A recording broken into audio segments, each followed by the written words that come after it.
So quarterback Cam Ward wins ACC Player of the Year and then also takes a shot at the College Football Playoff Committee today. This is good.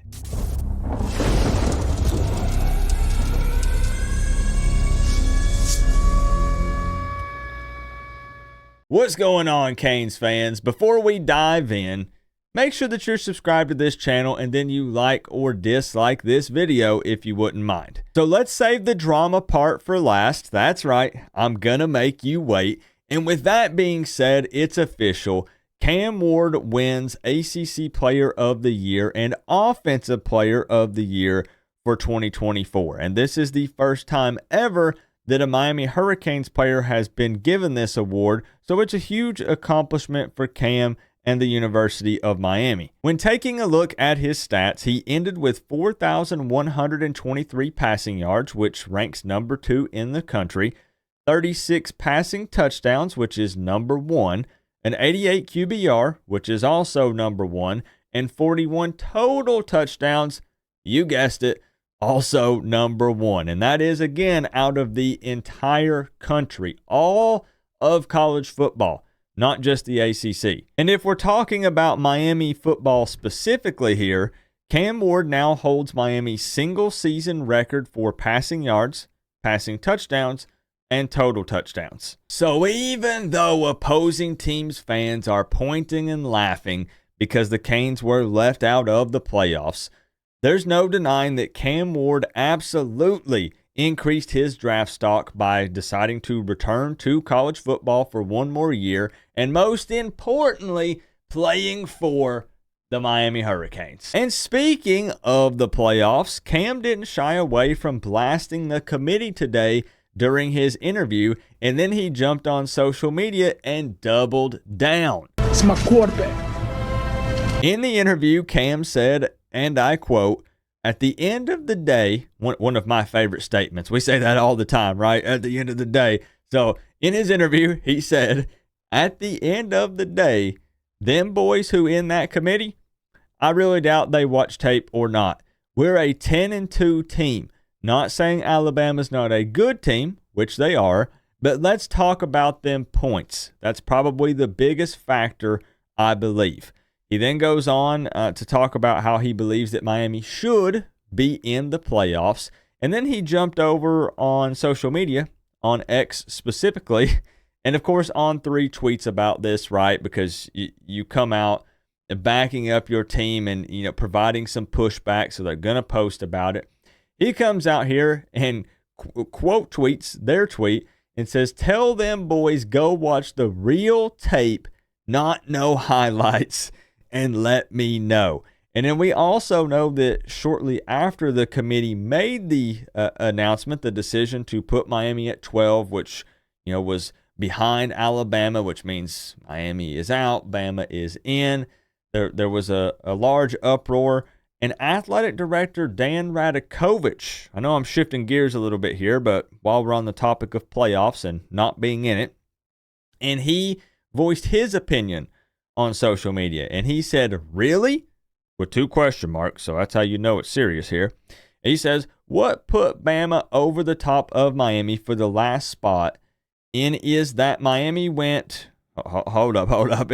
It's social media, right? You don't have to be super formal. The way you speak to someone is different than how you would maybe type on social media. But I need a moment here. He says, "What put Bama..." Like a question, I guess. "What put Bama over the top of Miami for the last spot is that Miami went 1-2 in their last 3 games by an average of 4.5 points to a ranked Syracuse and Georgia Tech team that just took UGA to 8 overtimes.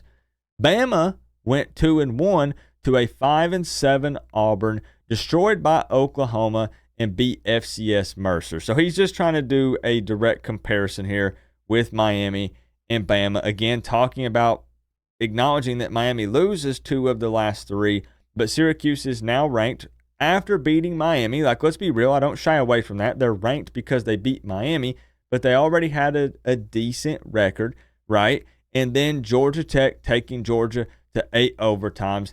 I get it. Now, I'm not here to super deep dive the decision because we did a 2-hour live stream discussing this, and the reality of why they would have let Bama in, the reality of why it's BS that they let Bama in over Miami. We try to step back, set the fandom to the side, and be open and honest about it, discuss both sides, talk about it. There's no way for Miami to get in, which is super unfortunate. There's the auto bid stuff that's set up, and it blows, man. It blows. It sucks to know that Cam Ward's last game was a loss against Syracuse. You don't want to go out like that, and that's not what Canes fans want, is their final memory with Cam Ward, because the reality is he's probably not playing in the bowl game, and you can't blame the guy for it. I am one of those people that complains about opt-outs in bowl games because it's annoying. It makes them feel a little meaningless outside of young guys getting some snaps. But I can't be upset when his end goal is to go to the NFL, and winning that bowl game, it can provide some positive momentum, right? Because it's been so long since Miami won a bowl game. People point and laugh and say, here you go again, losing bowl games once again. But really, he does have to think about himself in that scenario. I don't blame him at all. And it'll be the same for Xavier Restrepo and any of those other seniors. There's always exceptions. There are some times where it's a little weird when people opt out. But it is going to be opt-out city for the bowl games once again for a lot of teams in this era of college football. It just is what it is. So what I'm getting at is it would have been cool to see Cam Ward play in at least one more game. Would have been amazing to see them in the expanded playoffs. But Miami's not in it. And apparently, if you are Alabama, you need to lose 4 total games to be left out of the playoffs. I'm that Canes fan that says should have just won. Even if Miami would have just won the Georgia Tech game or the Syracuse game, go 11-1. And there's just no way, right? There's no way you can let in a 9-3 Bama over an 11-1 Miami. I don't think. I don't know. There is some Bama bias and stuff that goes down, and minus a few Florida State fans that were trolling Miami fans because Miami fans trolled the Florida State fans last year with everything that happened. Some, not all. I wasn't one of those guys. A lot of the college football world is saying, wait a minute. There's this large group of college football fans that are tired of seeing Bama at the top regardless of what they do or don't do. But I'm kind of going off on a little bit of a rant here. It's just very frustrating. I like seeing Cam Ward push for his team, back them up. Same from the athletic director being vocal. So anyways, man, clap it up. Give some congratulations down in the comments to Cam Ward.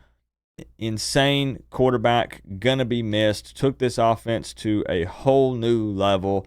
And we can talk about the college football playoff stuff. We can deep dive it even more. If you still think it's BS that Bama got in, there's no kind of crazy scenario that can play out here that Miami can get in. It's super unfortunate. It is what it is, but I'm definitely willing and open to discuss it and just talk about the playoff stuff some more. Remember, though, guys, we're all one big happy college football family, but at the end of the day, I got to say, it's always better when you get to rep the U. Coach Coop, peace out.